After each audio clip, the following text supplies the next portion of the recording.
Hi, my name is Brett J, and here is our offensive practice plan with drills and film. Hit pause if you need to. Take a look at some of our data. We've had 73 passing touchdowns in 12 games last year.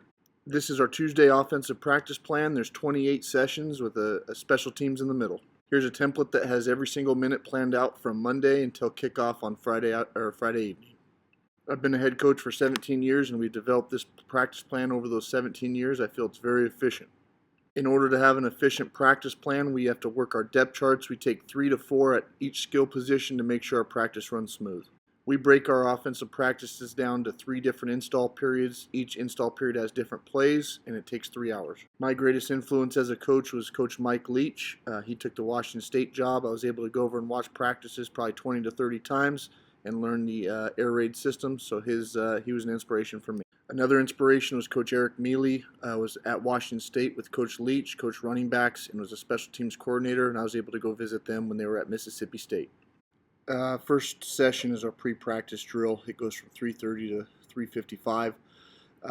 We put our skill guys through the ladders, not necessarily trying to get our ladders better, but we're just waking up their feet, waking up their hands, getting that hand-eye coordination. They go through it 3 times.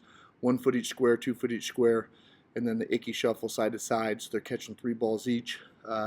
It's just a great way to get them out in the practice field. First thing they do is get their blood pumping and get ready to rock and roll. Next pre-practice drill for our receivers and running backs is our stack drill. It's just a micro version of the pat and go. Our receivers are stacking, getting on top, pinning the DB, and then they're going to, for the first catch, is to go pinkies together, 2 hands. Here's a film of that in a playoff game. Does a nice job stacking, makes the catch down the sideline. Again, pre-practice is session or number 1, period 1, but there's 7 drills in the session. And so here is a stack. Another variation of that is they work the stack and they work a one-handed pat and go. Here it is in film. You can see our inside receiver does a nice job stacking, pins the DB on his hip, and catches a one-handed touchdown. Next variation of our stack drill is we do a high point. So our receiver stacks the DB, gets him on his hip. Quarterback or coach is going to throw the ball high and to get the receiver to create the U, thumbs together, just like holding the U. This is a necessary catch. Here's an example of that. We have a go on the outside here, and our receiver does a nice job of getting a nice little separation at the end and high. Next variation of the stack drill is back shoulder. We like our receivers on our go routes to get their eyes on the quarterbacks, and then if the quarterback throws them down, the receiver is going to pivot down and catch the football, no matter if it's on his hip or back shoulder, wherever that's at. I have a great example of that. We catch a lot of back shoulders throughout the year. Here's one. We have a nice little double move. You can see the receiver pivots down. Last variation of the stack drill is just catching a hitch. Getting the DB on our hip. We're going to put our hand on his back. We're going to push him by, hitch up at the sticks, nice first down catch. In our pre-practice with our skill guys, we always have a cone drill. This practice is cone drill. It's kind of the in and out, getting out of our break, working quick feet. It's very similar to our slant route. You can see right here, does the same motions, does a nice job making a catch. Our next drill in our pre-practice is the distraction drill. So we just have our receivers and running backs running a straight line behind the bags. They're not allowed to drift, catch the ball, frame, creating the U with their hands. Here's an example of that. Love this cut up here. Catch the ball in the back of the end zone. Next pre-practice drill is the distraction and settle up. So we have players running across the bags again. They're going to settle down, show the quarterback their numbers, and then they're going to roll over whatever shoulder the quarterback throws it to them. Here's an example of that. You can see our inside receiver settles up. Then he goes and finds grass in the back of the end zone. Next pre-practice drill for the receivers, running backs is our high ball, low ball. We work on catching the ball in different spots, positions that relate to the game. And here's a high ball version of that. You can see the quarterback by a little bit of time. He finds his receiver in the back. Receiver calls for the high ball. And you can see exactly like what the drill does. Next up, we have a low ball drill. Coach is going to throw the ball low. Pinkies together, keeping their hands between the ball and the carpet. And then here's an example of that. We got a little mesh route. Quarterback leaves it low. Receiver does exactly that, gets his hand placement right, does a nice job scoring a touchdown. Next variation of the high ball, low ball drill is the 90-degree out cut, and receivers are going to work accelerating out of the break. Here's an example of that. It's our bench route on the outside. Does a nice job creating space, catching the ball for the first down. High ball, low ball drill, now he's just going to work the other way. So there's 4 different variations to this drill. Receivers are catching 4 different balls. Next pre-practice drill is routes on air, goal line routes on air. So we're going to work through just the 4 verts and pinkies together here, working the stack. You can see it on the bottom down there, perfect timing for the touchdown. Next route on the goal line routes on air is the back shoulder. And here's an example of that in the game. Quarterback throws him down, does the exact movements we've been working all practice. We have 5 concepts we work down the goal line. Here's the all slants. Receivers are working the diamond release. You can see it in right here. The bottom receiver does a nice job creating separation for the touchdown. So next route combination we have is the scissors concept. It's corner on the inside, slants on the outside. Again, we have 4 or 5 combinations we do during this goal line routes versus air session, and this is one of them. The quarterbacks are getting their pre-practice drills in, so the coaches are throwing it. But here's an example in a playoff game. Does a nice job running the scissors concept. Easy touchdown. Next combination we do during the goal line routes on air is the wheel routes. Posts on the outside, wheels on the inside. Here's another example of that. From pre-practice, we go to attendance. From roll call lines, we go to our third session of the day. That's our pat and go. It goes from 4 to 4:05. In this first pat and go session, our receivers and quarterbacks are together. We're going to work catching slants. You can see that right here. They're just catching slants. Next time through, they catch a hitch ball. So they're going to run up and catch a ball. Then they're going to hand the ball off to the quarterback, and they're going to do the same thing coming back. So in this session, they're doing slants, hitches, and goes. And they're working all the same movements. Our practice is progressive, and so it just kind of builds on top of each other, culminates with the team session at the end. Here is the pat and go. You can see, or you can remember the micro version of the stack drill we do in pre-practice, and then it leads to this pat and go drill. That's an air raid through and through drill. Leach and Mummy created this years and years ago. A lot of teams do this now, and there's an example of that on the top. After pat and go, we get to our 4th period from 4:05 to 4:10. That's the goal line routes versus press now. We're still working goes. You can see the quarterbacks here are pressed on the receivers. Next time through, they're going to work their back shoulder. Same thing. So you got your goes, you got your go back shoulder, then you got your slant routes working their diamond release. Then we're going to get to our scissors concept. And again, this is a progressive. It was first air, now it's first press. Then you got our wheel concepts. After our goal line routes first press, we get into our block 'em up. This is for our screen game. We like to work 2 verse 1, 3 verse 2, 4 verse 3. And you can see out on the outside here that we're in our trips package. And we're just throwing a quick screen to one of the receivers. The quarterback will signal it to the receiver, and then the other 2 receivers block them up. And all we're doing is really creating a run fit on the outside that we work daily. This is a 5-minute session that gets very physical, and here's another example of that during the game. After our block 'em up drill, we get to our mesh drill. It's period 6 from 4:15 to 4:20. We work the mesh drill every single day. We brought in Hal Mummy in this past year, and he perfected our mesh drill for us.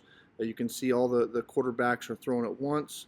We're working different variations of our mesh, and we practice every day. And our mesh drill got very effective. Teams are starting to go 2-man on us, and so we had to out execute the 2-man. Against press, and it worked out for us.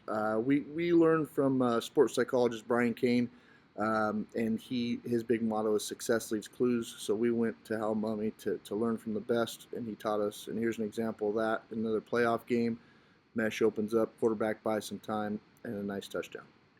After the mesh drill, we have our period 7, which is from 4:20 to 4:25. This is routes on bags. It's one of my favorite drills of all time. Again, another staple in the air raid system. But we just change the bags up depending on who we're playing this week. It's a really good way to teach coverage. You know, we're at the high school level, so we're constantly teaching coverages to our players, but they're also working spacing. They're understanding spacing, where the holes open up versus different coverages, when to gear down, when to settle up. And it also teaches the quarterbacks, where the holes are at, different trajectory on the football that they have to put on it.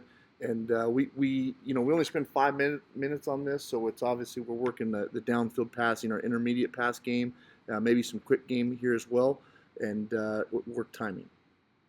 Here's an example of that. We run our Y cross, it opens up, quarterback puts it right on him in the hole. After routes on bags, we get to our team screen drill. This works really well. Again, at the high school level, we get everyone involved. You can see we have 3 different groups here. We're working our quick screens to our slow screens to our double move screens. And each install period is different, and meaning, so we have 3 different install periods. 1 is on Monday and 2 is on Tuesday. They're an hour long each install period, and so we're working different screens each install period. But it's the exact same plays that they're going to be running in 7-on-7, the exact same plays that they're going to be running in our team session, and each player from the freshman all the way to senior run the same plays. Here's an example of our quick screen and go, and teams will start overplaying it, and we're able to work that.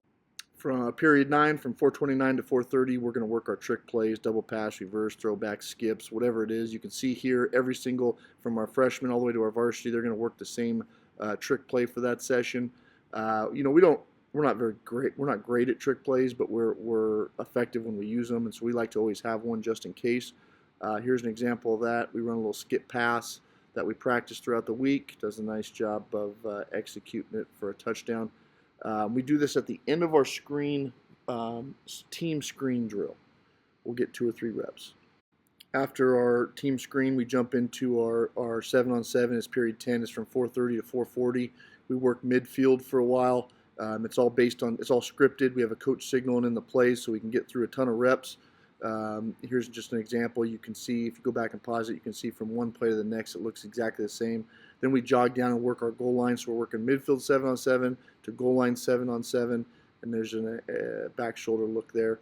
And I picked the same clips. You can see us doing the same thing in practice that we see in the game. We make sure that our scout team is ran well as well. Period 11 is our team session from 4:40 to 4:50. It's at midfield. We have 20 scripted plays at midfield. That we've already ran these plays, all the way from the beginning of practice, routes on air to routes on bags to team screens to 7-on-7, and now we get to this team session. You can see him throw hot here. I like the hot throw. Quarterback has a lot of autonomy in this offense. If he sees something he likes, he's going to rip it. Here's an example of one of our screens that we work during screen drill. This is our tunnel, and you can see it looks exactly like it does in the game as it did in practice. And so we film everything, all our practice reps, and so we can make adjustments throughout the week and get them coached up before the next day. Our first special team session is at the end of the midfield team session. We'll work our punt, our quick kick. We're already right there, so we get about 2 or 3 reps in of our quick kick. It's been very effective for us. That's all we usually need. We don't like to punt very often, but when we do, we've been doing it out of the quick kick formation, and it's been very effective for us. We like to kick some line drives, let it roll, and that's how we get our first special team session. We work down into our team goal line session, period 13, from 4:50 to 4:55. We get 6 plays wherever we're at in the goal line. This gives us 26 total offensive plays, not including our punt that we did. And so we're able to get some good reps down here in the goal line. We just jog on down and rep it, and we have a great tempo. Here's an example of that. We were working the bang 8 on the backside, and then we got in a playoff game and did that exact same play. Part of the reason is I'm just excited about how efficient our practice is. We went 72 of 74 from PATs. At the end of our goal line session, we line up in our PAT, and we get 2 to 3 PATs in, and that's all we really practice them. And again, we had a sophomore holder and a sophomore kicker that went 72 of 74. Period 15 goes from 4:55 to 5:05. It's when we do our kickoff or kick return. It kind of signals to everybody we're at the halfway point of practice. 10-minute session. Our varsity goes against our freshmen. It's team. We get anywhere from 10 to 15 reps. After our middle special team session, we have our pat and go double move session. It's period 16 from 5:05 to 5:10. Here you can take a look right here. We're running our sluggo, our slant and go. This is now we're into our 3rd install period. I talked about that at the beginning of the video. We have 3 install periods, 1 on Monday and then 2 on Tuesday, and so this is the final one. We work our pat and go double moves. You can take a look how this worked in a playoff game. Our inside receiver hits the slant and then busts it up for the sluggo. Nice touchdown there. Next up, we have our Hugo, which is our hitch and goes. This is the second time we've been in the pat and goes drill, but we got to make sure that we're going to work everything that we're going to call in a game. So being efficient with our double moves is important.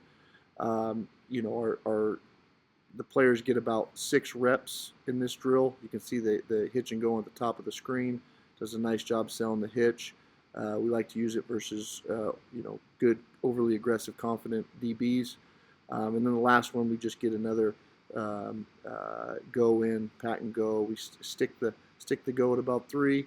Use our hands at the top, and then pat and go with pinkies together, and finish the drill with this.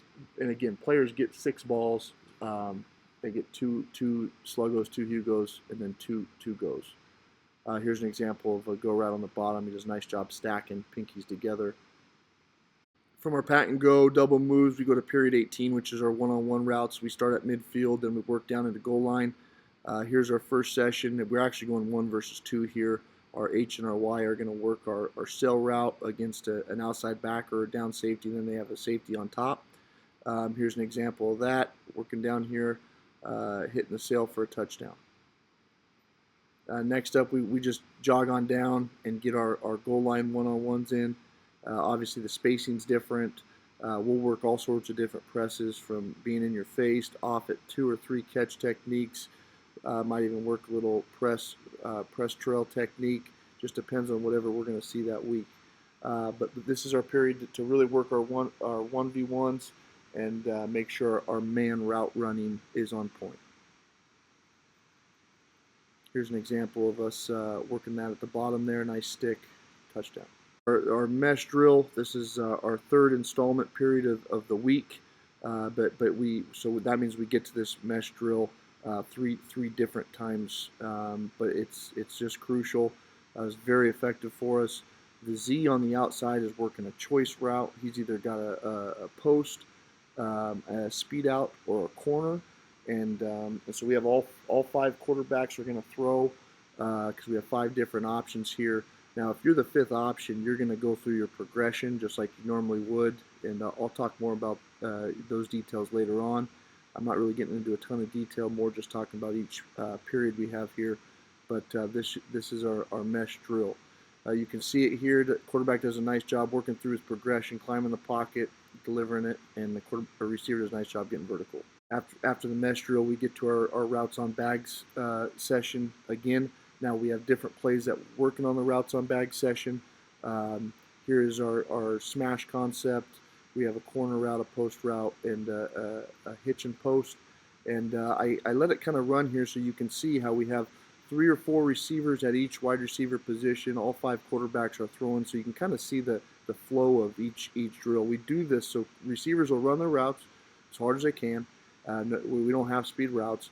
After they catch the ball, they're going to get to the back of the line, and that's when they're going to rest. That's it. We have water girls that'll throw water bottles to them or whatever, but this way we're creating depth.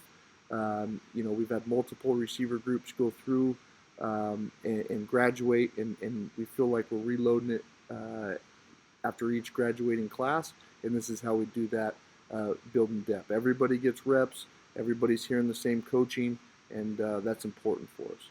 But we have one coach in the middle of the field. He is giving signals and based on our script. Now we have 3 different scripts based on the 3 different install periods, and so we're working the routes on bags. Here's an example of that. Quarterback does a nice job of getting to his 3rd progression and hitting the back in the back.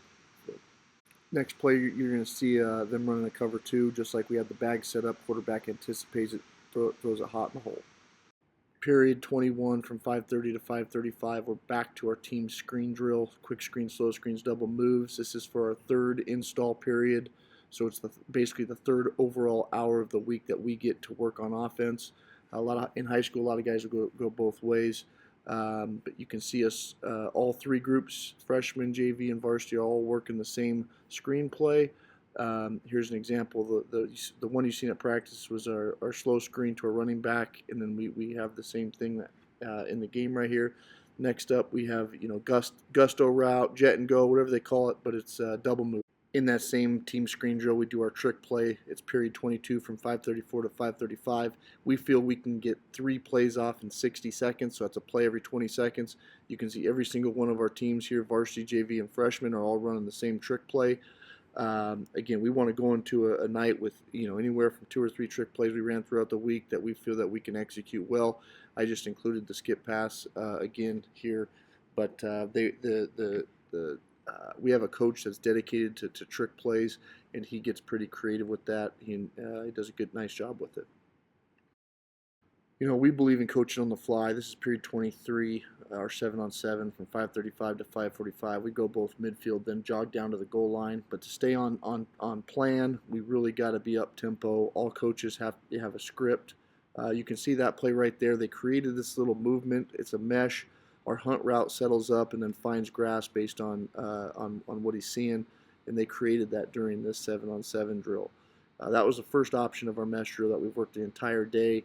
He throws it right there, does a nice job taking it. Here's another mesh option in a playoff game, does a nice job taking that as well. Then we jog on down and we work our goal line. Plays that we put in, here's our one of our motions off of our mesh. He does a nice job climbing the pocket, buying some time, and finishing the play.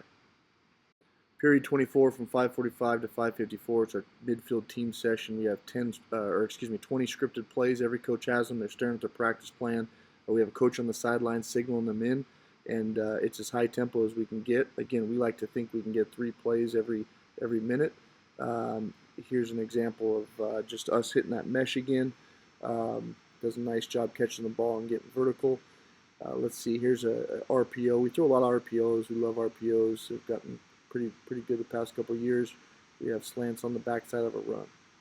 Just like the first half of our practice, we have a special team session. We work our fake punts, period 25 from 5:54 to 5:55. Quarterback lines up in his quick kick formation.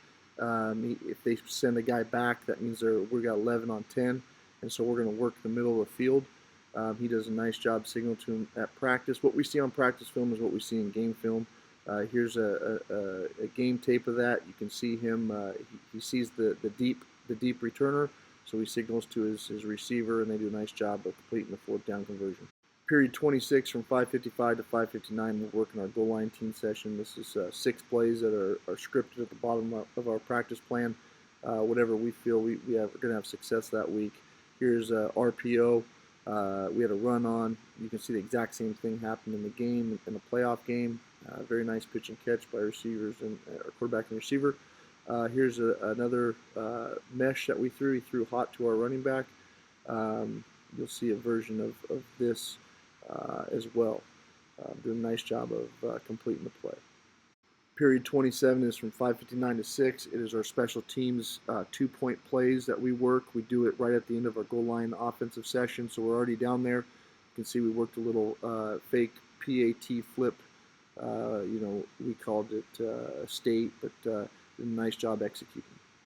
Thanks for watching the video. Again, success leaves clues. We've learned from a lot of great coaches over the years. I've coached with great coaches and players that have compiled this. It's a 17-year practice plan that culminated in 17-year highs thanks to our program this year. Hope you enjoyed the video.